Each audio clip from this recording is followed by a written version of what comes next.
Picture चालू करो बे।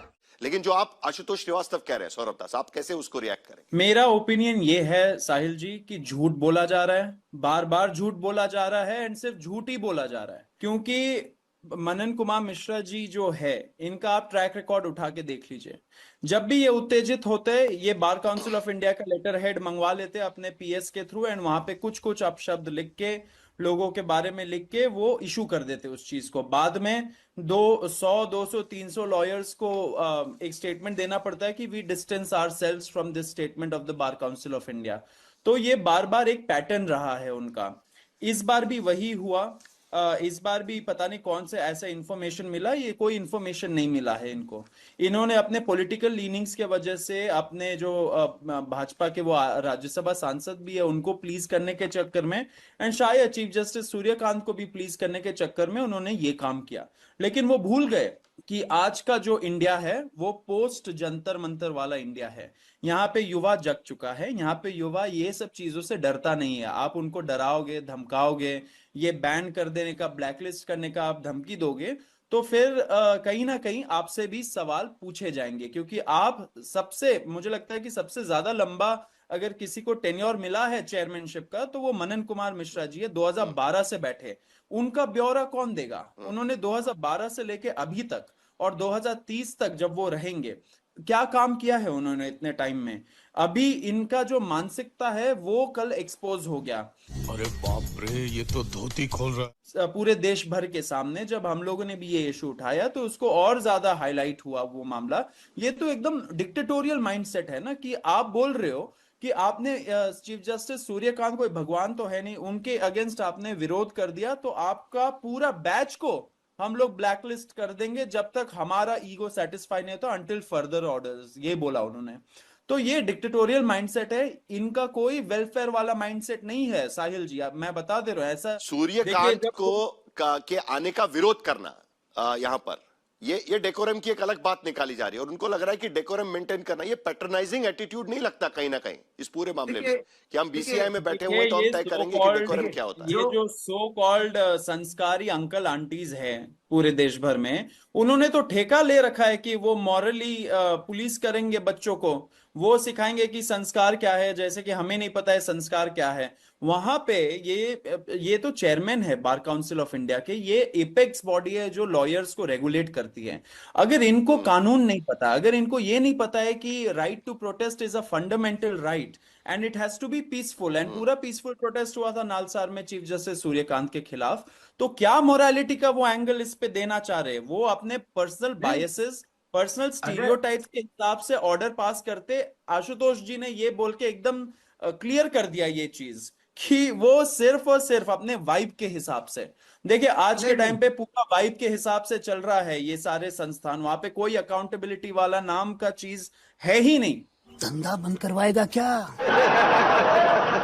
वहां पे अकाउंटेबिलिटी नहीं है, ट्रांसपेरेंसी नहीं है। आप मुझे सबसे पहले बताइए, 2012 से वो चेयरमैन है, क्या काम किया है उन्होंने आज तक? क्या वेलफेयर वाले मेजर्स लिए उन्होंने एडवोकेट्स के खिलाफ? जितना मैंने पढ़ा उनके अब बारे मामला में, थोड़ा अलग जा रहा है, तो संगीत रागी भी इसमें आना चाहेंगे, लेकिन संगीत रागी, विनीत जिंदल भी हमारे साथ जुड़े हैं, लेकिन संगीत रागी देखिए साहब, कुछ छात्र प्रोटेस्ट करने के कारण आप सारे छात्रों को नलीफाई कर दें, उनकी डिग्री को ही आप होल्ड पे डाल दें, ये मेरे तरीके से शिक्षक के नाते भी मैं इसे बहुत बेतुका मानता हूँ और बहुत राजनीतिक टिप्पणी भी कर रहा हूँ। सौरभ को भी मैं एक इंटरव्यू के दरमियान सुना था बोलते हुए कि चीफ जस्टिस सूर्यकांत जो है वो ऐसे ऐसे जजमेंट दिए हैं, इन्वायरमेंट पर ये जजमेंट दिया है, माइनिंग पर ये जजमेंट दिया है, तो वो उनकी इंटीग्रिटी को एक ढंग से क्वेश्चन कर रहे थे। मेरे कहने का मतलब है, एक जस्टिस सूर्यकांत के खिलाफ एक इकोसिस्टम काम कर रहा है, और वो इकोसिस्टम वो ऐसा ही इकोसिस्टम है कि एक समय जेएनयू में यदि सीताराम येचुरी आ जाते थे तो बहुत अच्छा था, और यदि सुब्रमण्यम स्वामी चले जाए तो वहां भी जस्टिस सूर्यकांत के खिलाफ कोई पॉलिटिकल इकोसिस्टम काम कर रहा है, बाबा कोई आइडियोलॉजिकल इकोसिस्टम काम कर रहा है, यही कहने की कोशिश कर रहे हैं ना। बिल्कुल ये इकोसिस्टम काम कर रहा है, और उस इकोसिस्टम को पनिश करना चाहिए, ये आपकी मांग रहेगी। बिल्कुल 200%। और इस इकोसिस्टम को पनिश करने के लिए कानून का इस्तेमाल करना चाहिए, ये भी आपकी मांग है। नहीं साहिल, नहीं, आपने फिर गलत डिस्टॉर्ट किया।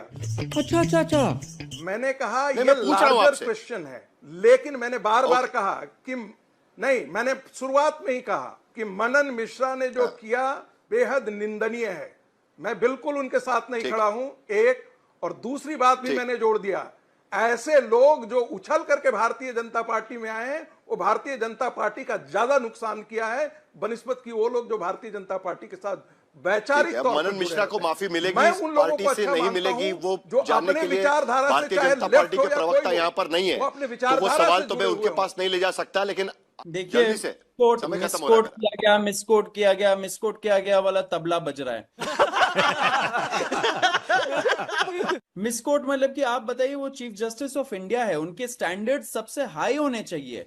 अगर उनके मुंह से पैरासाइट और कॉकरोच किसी भी वर्ग के लिए निकल रहा है तो वो तो कंडेमेबल होना चाहिए ना। आप कैसा ठीक है, स्टैंडर्ड सेट चलिए। कर रहे हो? आशुतोष जी, आप जरा इस डिबेट में आइए, क्योंकि संगीत रागी पहले ही बात कर चुके हैं।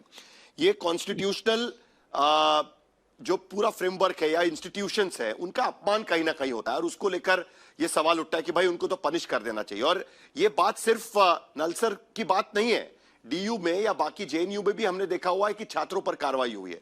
यहां पर Tata institute of social sciences में भी इस तरीके की कार्रवाई हमने देखी हुई है। तो ये एक नया कहां से आता है, ये इतना कॉन्फिडेंस कहां से आता है कि भाई हम इस तरीके की कार्रवाई कर कोई सकते हैं, कार्रवाई नहीं हुई है। और उसके बाद देखिए, उसको वापस साहिल, दिल्ली लिया जाए? यूनिवर्सिटी में विनीत जिंदल जी और आशुतोष श्रीवास्तव जी एक ऐसे मुकदमे की पैरवी कर रहे हैं जो जानते हैं कि मुकदमा जीत नहीं सकते, वो हारा हुआ मुकदमा है। अब इन लोगों के कहने का मतलब, जैसा कि विनीत जी ने कहा कि भाई जस्टिस सीजीआई ने जो बात कही वो इस देश के 140 करोड़ लोगों ने समझ लिया, लेकिन बाकी लोगों, कुछ लोग नहीं समझ पाए कि उनको मिसकोट किया गया। भाई इस देश के 140 करोड़ लोगों ने समझ लिया कि उन्होंने क्या बोला है, उसके आधार पर लोगों में गुस्सा है। या तो आप ये मानिए कि 140 करोड़ लोगों को मिसगाइड कर दिया गया, मतलब इतने जबरदस्त तरीके से पावरफुल लोग हैं सौरभ दास और अभिजीत दिपके कि लोग जस्टिस ने क्या क्या बात समझ ही नहीं पाए। नितिन जी, मैंने बीच में नहीं बोला। देखिए, 3 बड़े महत्वपूर्ण सवाल है। पहला सवाल जो है वो ये कि क्या बार काउंसिल ऑफ इंडिया के पास ये अधिकार है कि वो स्टेट बार काउंसिल को ये ऑर्डर कर सकता है कि आप एनरोल ना करें।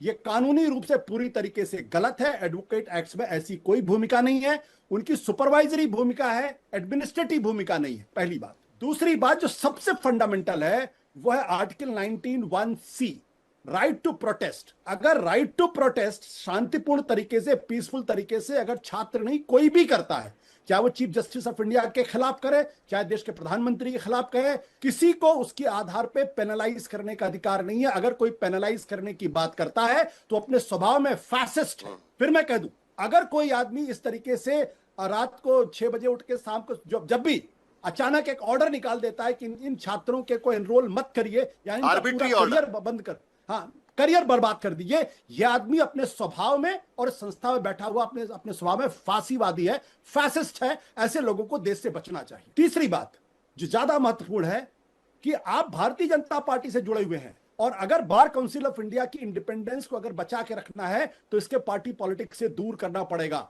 अगर कपिल सिब्बल भी अगर इस पद पर रहेंगे तो उनका भी विरोध होना चाहिए, इसलिए जस्टिफाई करने की कोशिश नहीं होनी चाहिए। बात तो सही है। अगर बार काउंसिल ऑफ इंडिया की इंडिपेंडेंस को मेंटेन करना है तो चाहे वो भारतीय जनता पार्टी से अफिलिएशन हो, चाहे कांग्रेस से अफिलिएशन हो, पूरी तरह खत्म होना चाहिए। लेकिन जो right to protest, right to protest को लेकर जिस तरीके से दमन करने की कोशिश की जा रही है, और अफसोस की बात यह है कपिल सिब्बल का भी नाम आया हुआ है। हाँ, दो वकील बैठे हुए हैं और वो उसको जस्टिफाई करने की कोशिश कर रहे हैं। ये ज्यादा दुखद बात है। ठीक है, निखत अब्बास। साहिल जी, मुझे ऐसा लगता है Bharatiya Janata party new India जो बनाने की बात करती है उसके मुखौटे में फियरफुल इंडिया बनाने की कोशिश जारी है, क्योंकि ये तो साफ दिख रहा है कि एक माइंडसेट की प्रॉब्लम है। भारतीय जनता पार्टी के राज्यसभा सांसद हैं मनन कुमार मिश्रा, जो बीसीआई के चेयरमैन भी, यहाँ पर बात स्पष्ट हो गई है आपके व्यूअर्स को किस तरह का माइंडसेट चल रहा है कि पावर को चैलेंज नहीं करना है, क्योंकि साफ दिख रहा है ना कि बीसीआई अपने स्टैट्यूटरी पावर से आगे जाकर ये कदम लेती है।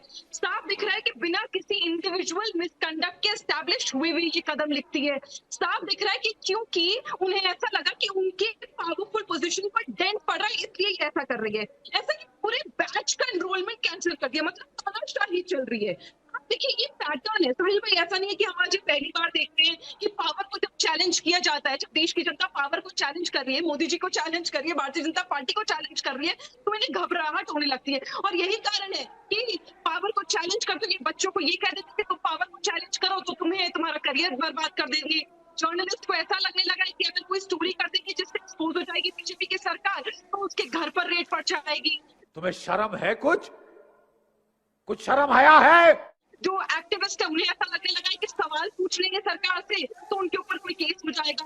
और भारतीय जनता पार्टी ने ये तो भी एस्टैब्लिश कर ही दिया है कि कोई ऑपोजिशन का लीडर या कोई नेता चैलेंज कर दे तो उसके घर पे आप एजेंसी भेज देते हैं। असल में क्या है ना, जागरूक, ये अवेयर इंडिया, ये अवेयर जेंजी है और ये अल्फा जनरेशन तक भी जा रहा है। देखिए साहिल भाई, तब तक ये बच्चों की आवाज ऐसे दबाएंगे, डराएंगे, धमकाएंगे, अल्फा जनरेशन। स्कूल के स्टूडेंट्स उत्तर प्रदेश में, मध्य प्रदेश में सरकारी स्कूलों में टीचर्स नहीं है, टॉयलेट्स नहीं है, इलेक्ट्रिसिटी नहीं है, पानी वाली दाल मिल रही है, उस पर भी सवाल खड़ा कर रहे हैं। अब मुझे बताइए कौन से दोबारा मनन कुमार मिश्रा और भारतीय जनता पार्टी के राज्यसभा सांसद या नेता आएंगे जो इन छोटे छोटे बच्चों का मुंह बंद करेंगे?